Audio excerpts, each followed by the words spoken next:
C'est pas une vidéo facile à faire, elle est assez... Il y a des trucs à comprendre, je pense que je vais la rater. Mais je vais essayer et puis au moins ça me donnera une base pour la refaire. Donc il s'agit de l'allégorie de Hegel, qui décrit très bien le fait que nous soyons colonisés par... Alors, on est souvent appelés des colons en Occident, c'est l'inverse, c'est une inversion accusatoire. Nous sommes colonisés par tout un tas de maîtres et de systèmes barbares à travers le monde. Et on a, bizarrement, beaucoup de gens ne le comprennent pas, on a pu redresser la tête timidement depuis quelques siècles et se débarrasser des tortionnaires sur une partie du globe. Donc la partie Europe, Amérique, les deux continents américains, même s'il y a les mafias et le trafic de drogue ont énormément de pouvoir dans le sud de l'Amérique. L'Inde a pu s'en sortir plus ou moins. La partie civilisée de l'Asiatique, le Japon, la Corée du Sud, qu'est-ce qu'il y a encore? Bon, voilà, le Nord et l'Europe, et puis ils sont restés. Donc ces régions-là, à la base, on était un peu... d'abord, on était l'esclave de nos dictateurs quand on avait des dictateurs, mais une certaine liberté, une reconnaissance de l'individu et de la femme, qui sont venus progressivement. Pour la femme, ça a été très tardif d'ailleurs. Il y a un petit village d'Astérix qui résiste au Moyen-Orient, Israël, mais enfin bon, ils risquent gros parce que l'islam veut absolument les exterminer. Et voilà, il n'y a pas beaucoup d'autres endroits, et le narratif, la version accusatoire, elle est très très bien expliquée dans l'allégorie de Hegel, dont j'ai mis au tweet précédent la description. C'est-à-dire que le maître, au bout d'un moment, donc en gros le système qui décide, genre... qui ne jure que par les masses, le groupe qu'il commande. Vous voyez ça? Il y a un fort dictateur ou un fort système dictatorial à la tête, et les masses, elles ferment leur gueule, elles exécutent. Donc c'est comme ça que fonctionne l'ancienne URSS, maintenant la Russie, la Corée du Nord, les systèmes islamiques, les pays islamiques. La Chine est en train de se transformer. La quasi-totalité des pays africains sont des dictatures, hein. Tout le nord de l'Afrique, c'est des systèmes islamiques, et puis en Afrique, à part l'Afrique du Sud qui a connu des hauts et des bas, tout le reste c'est que des dictatures quasiment, etc. Donc ces zones-là sont restées le maître, au sens de l'allégorie de Hegel, c'est du maître et de l'esclave. Et nous, les esclaves, on s'est retrouvés, donc on est dans la deuxième phase de l'allégorie de Hegel, c'est-à-dire qu'on s'est développé technologiquement, et ce qui fait que ça fait apparaître un peu ce qu'on appelle l'Occident, c'est-à-dire le monde libre, avec tous les problèmes qu'il a, hein. C'est l'anarchie, la liberté c'est l'anarchie, la liberté individuelle, tout le monde veut devenir, tout le monde se prend pour Dieu, tout le monde croit que son avis est sacré, etc. Enfin bref, c'est le bordel dans tous les sens. Les polices sont très peu sévères, la justice est quasiment absente, donc il y a du bordel en Occident, ça c'est évident. Je veux dire, et puis qui dit bordel dit des tas de gens qui souffrent, des tas de gens qui sont victimes d'ultra-violence et dont les coupables ne prennent que quelques années de prison. Je parle de la violence, la vraie, hein, la violence physique dans les rues. La légende de la délinquance en col blanc, je traite pas ça, c'est du complotisme. Enfin, ça existe en tant que corruption, mais la corruption, elle est difficile à endiguer, surtout à la tête des systèmes, dans la mesure où il faut quelqu'un au-dessus, si vous voulez. Et quand vous arrivez en haut du système, s'il n'y a personne au-dessus, évidemment, les gens ont des outils pour être impunis. Mais je vais mettre ce problème à part. Donc les esclaves se sont mis à vivre, plus les esclaves que nous étions, hein, en tant que monde occidental depuis pas très longtemps, se sont mis finalement, et c'est la deuxième phase de l'allégorie de Hegel. Vu de loin comme ça, si on va vite, on a l'impression que c'est nous les maîtres. Alors que nous sommes bien les esclaves, hein. C'est pas, voilà, dans l'allégorie de Hegel, c'est nous les esclaves, et les autres sont juste des maîtres bloqués par leur propre stérilité telle que définie dans l'allégorie de Hegel. Donc je vous laisse lire les trucs. Et là j'ai croisé un thème de Space qui m'a intéressé, de France Intel, et c'est Mando Live qui l'a mis. C'était faire entrer l'Ukraine dans l'Europe va mettre fin à tout conflit, et Poutine n'osera jamais attaquer l'Ukraine. Alors hélas, je n'ai pas son optimisme. Moi, je pense que Poutine n'en a absolument rien à branler que l'Ukraine soit ou pas dans l'Europe, et je pense que l'OTAN, sans jeu de mots, si c'était la Pologne ou des pays déjà dans l'OTAN qui étaient attaqués, il y a une incertitude sur ce que ferait l'OTAN, dans la mesure où il y a la dissuasion nucléaire et qu'elle a une part d'automatique, hein. C'est pas des humains qui décident, parce que sinon ce serait pas dissuasif, ils hésiteraient à appuyer sur le bouton. Donc effectivement, pour Poutine, c'est compliqué d'attaquer des pays comme la Pologne et de déclencher la fin du monde par une guerre thermonucléaire, juste parce que c'est un algorithme qui va lui envoyer des bombes atomiques. Parce que j'ai déjà fait une vidéo là-dessus, c'est très complexe la dissuasion nucléaire, mais vous avez absolument besoin de la rendre indépendante d'une décision humaine, de manière à ce qu'il n'y ait pas un bluffeur qui vous attaque en disant « t'oseras pas m'envoyer une bombe sur la gueule ».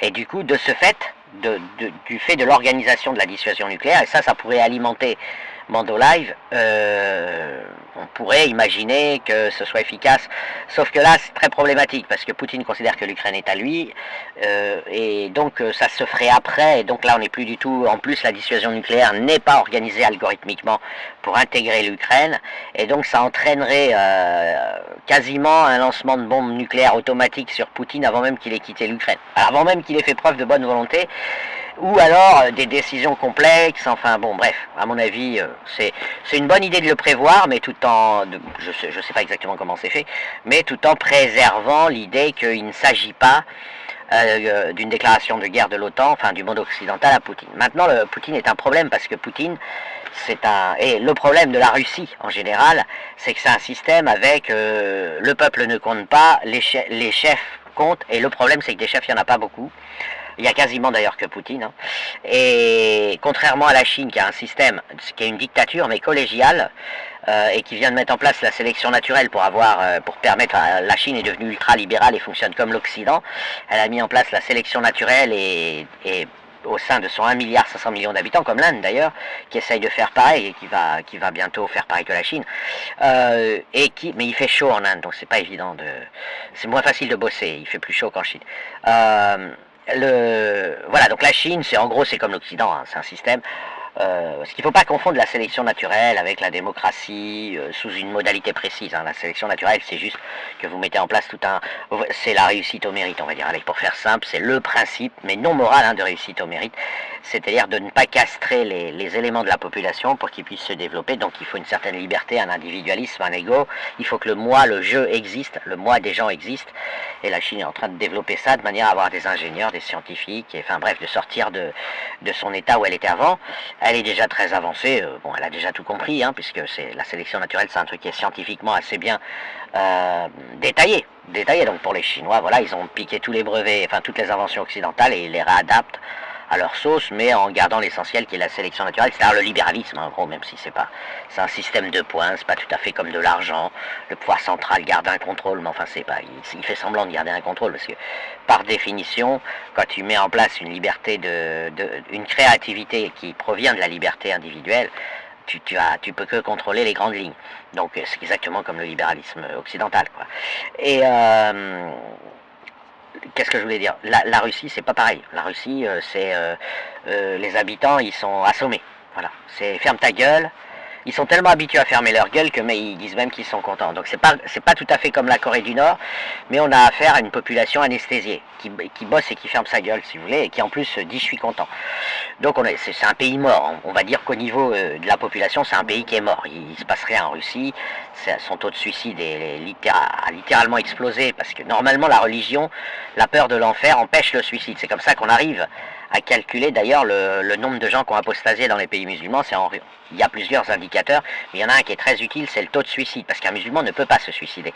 Et du coup, si vous avez un taux de suicide, vous comparez avec les autres pays, et puis vous pouvez connaître le pourcentage de gens qui sont encore musulmans dans des pays revendiqués musulmans, donc où les gens sont obligés de faire semblant d'être musulmans, mais ça permet de savoir s'ils le sont sincèrement.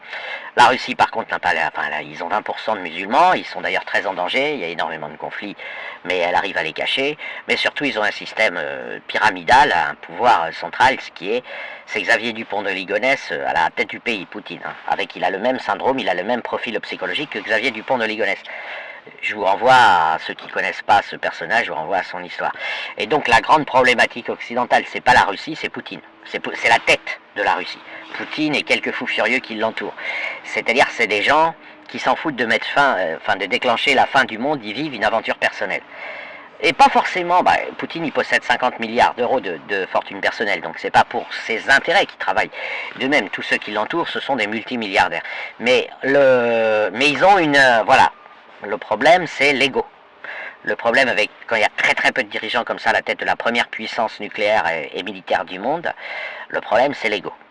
Et le problème, c'est que cet ego fait craindre. Je dis pas que c'est sûr, mais vous avez dans la balance une probabilité qui est quand même pas négligeable, puisque c'est pas collégial, que Poutine ne souhaite pas voir l'humanité lui survivre, par mégalomanie.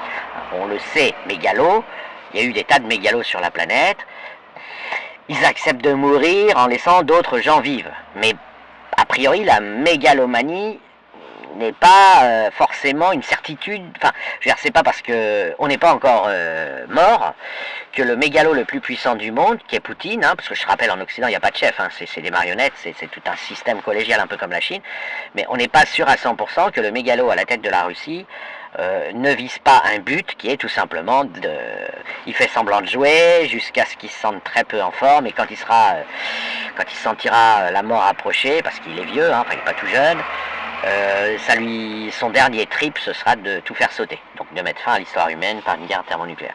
Donc ce que fait l'Occident, c'est essayer de le modifier à distance, mais ils ne peuvent pas lui envoyer des psys. Alors, voilà, ils font la guerre tout en la faisant pas trop pour éviter de déclencher.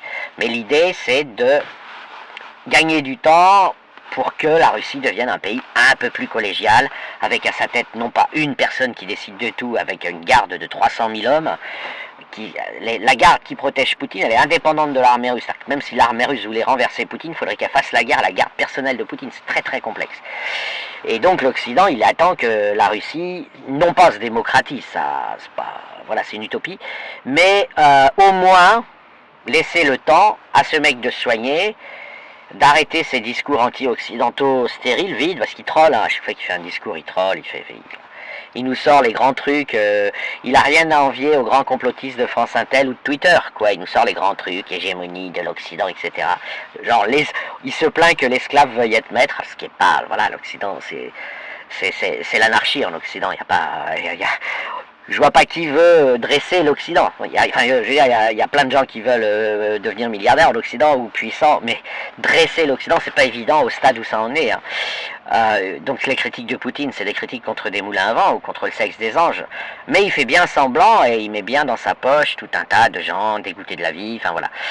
Et donc il y a cette mise en place d'un système qui essaye de caresser Poutine dans le sens du poil, sans trop tout lui donner, parce que on sait pas trop, dans la mesure où il n'avait strictement aucune raison de faire ce qu'il a fait, et que c'est monstrueux, parce que ça a entraîné plusieurs centaines de milliers de morts gratuitement, donc voilà, il a rien gagné, il a plutôt perdu, il fait massacrer son peuple, il massacre un autre peuple. L'Ukraine, il faut savoir que quels que soient ses défauts, c'était un pays qui voulait se tourner vers l'Occident, qui voulait un mode de vie plus libéral, voilà, et que, bon, bah ça c'est mort, hein. Aujourd'hui c'est la guerre, mais globalement, ce qu'a fait Poutine, ce que s'arrange à faire l'Occident, c'est de dire à ses collègues et à lui-même, t'as rien gagné.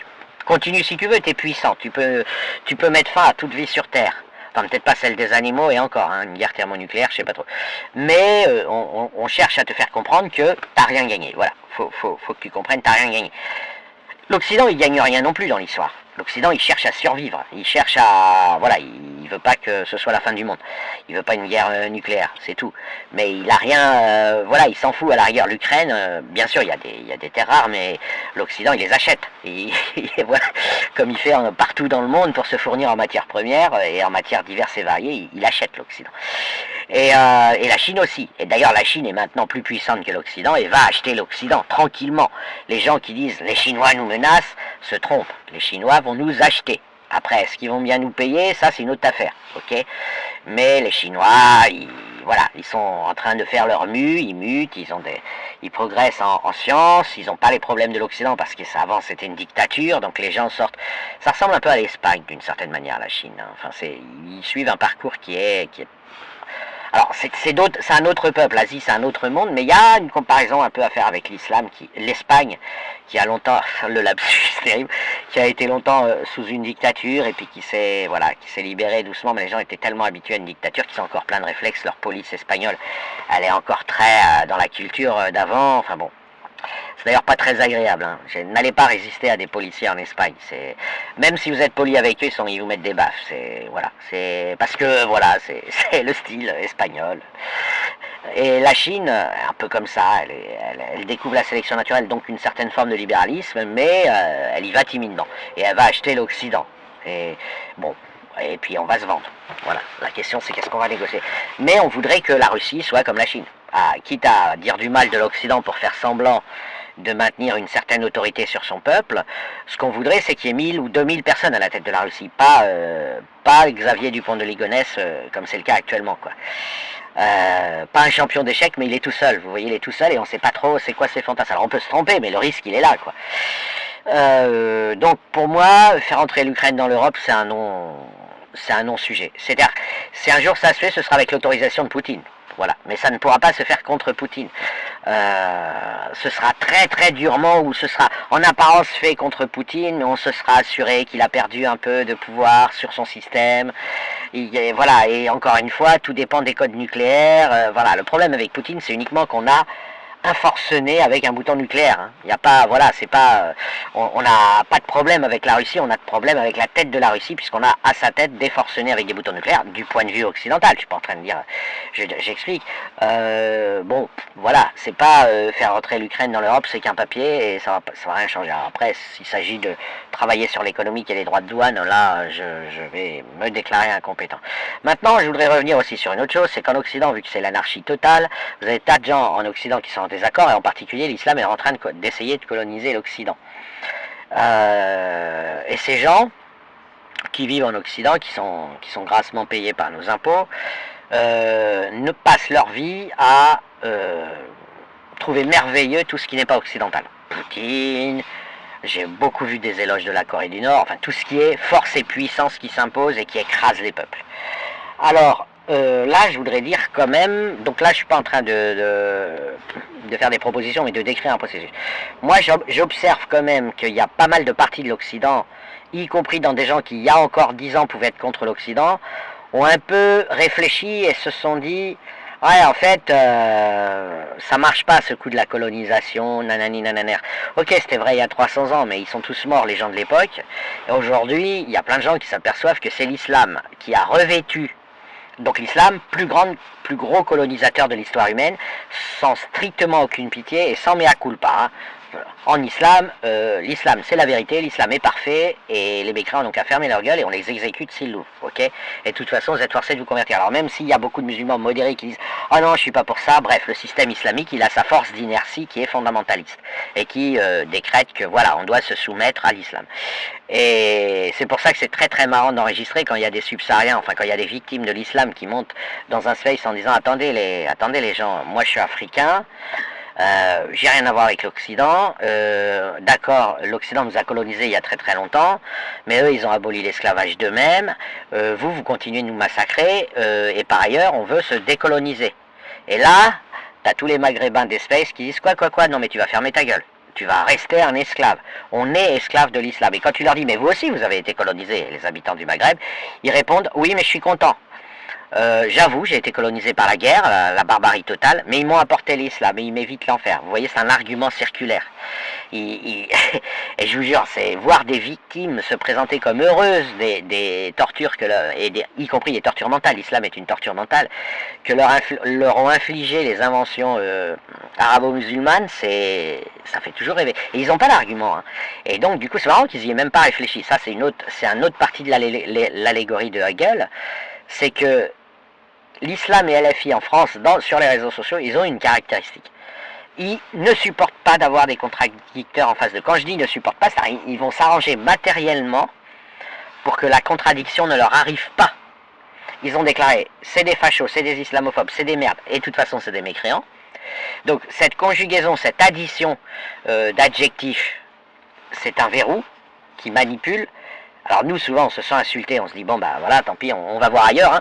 Mais eux, c'est aussi un déni pour eux-mêmes. Et c'est spectaculaire de voir qu'ils ne comprennent pas. Et quand on essaye de leur expliquer, ils s'arrangent pour couper, pour pas entendre.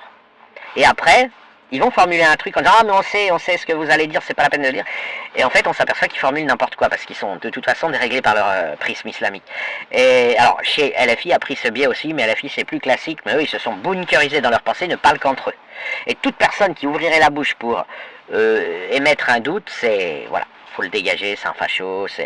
Et c'est comme ça qu'on s'est retrouvé avec un truc de gauche qui s'appelle le Printemps républicain, qui voulait juste le droit de survivre pour les mécréants et les blasphémants.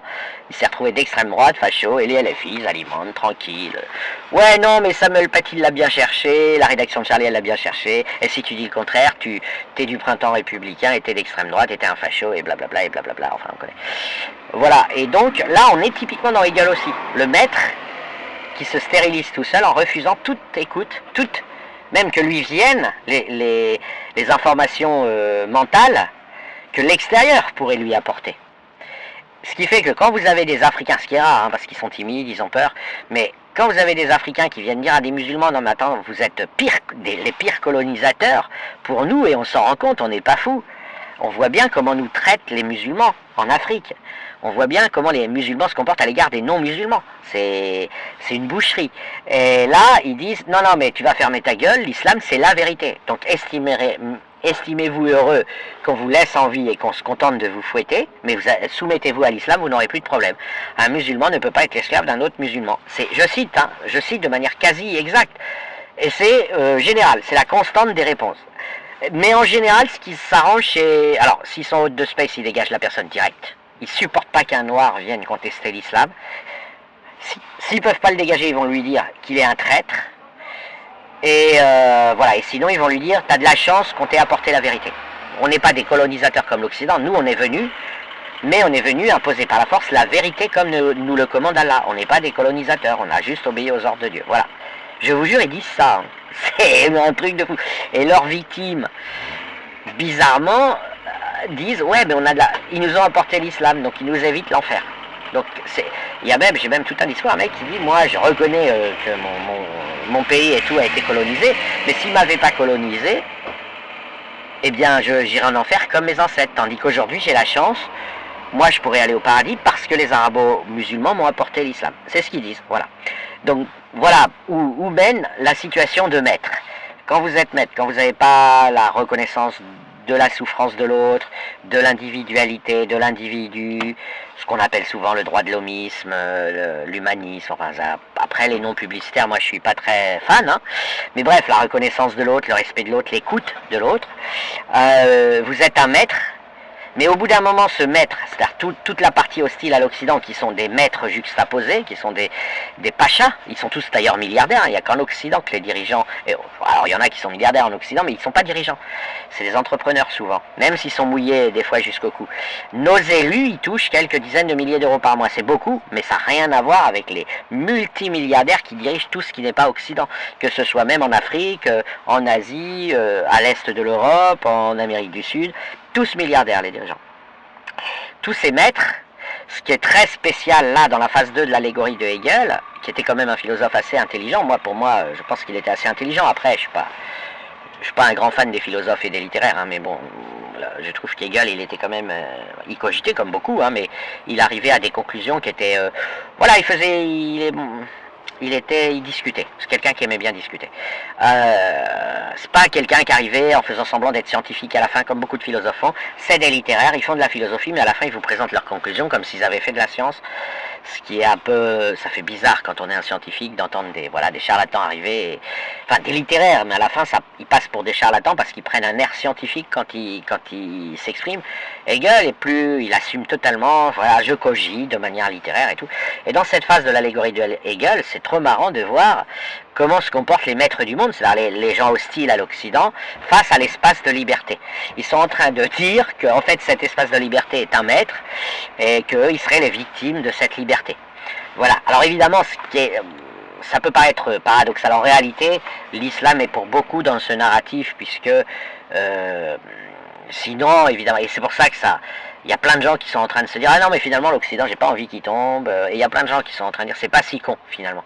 Ils sont en train de s'apercevoir que ce qu'on appelle le monde libre, cet espace de liberté, c'est pas du flanc quoi. Il y a plein de trucs qui s'y passent mal, mais ils se disent ouais mais sinon on va quoi, m'imposer soit une dictature barbare et sanguinaire où je vais fermer ma gueule et travaux forcés et je vais être un vrai esclave là pour le coup, soit on va m'imposer l'islam et ce qui est pire, lapider, fouetter, espionner, enfin bref, le cauchemar à l'enfer. Et donc ça ne doit pas être négligé, parce que même si l'Occident est en train de s'écrouler, il y a quand même pas mal de gens qui en viennent aux vraies choses et qui s'aperçoivent que, ouais, c'est ce qu'on nous... Tant qu'on se disait, j'irai pas là-bas, on défendait ces monstres, ok, là ils sont en train de se rendre compte que si l'Occident perd, ces monstres ils vont arriver, ils vont s'occuper de toi, bonhomme. Et là tu seras plus en Occident, et là tu n'auras plus besoin d'attaquer l'Occident, il sera plus là pour t'aider.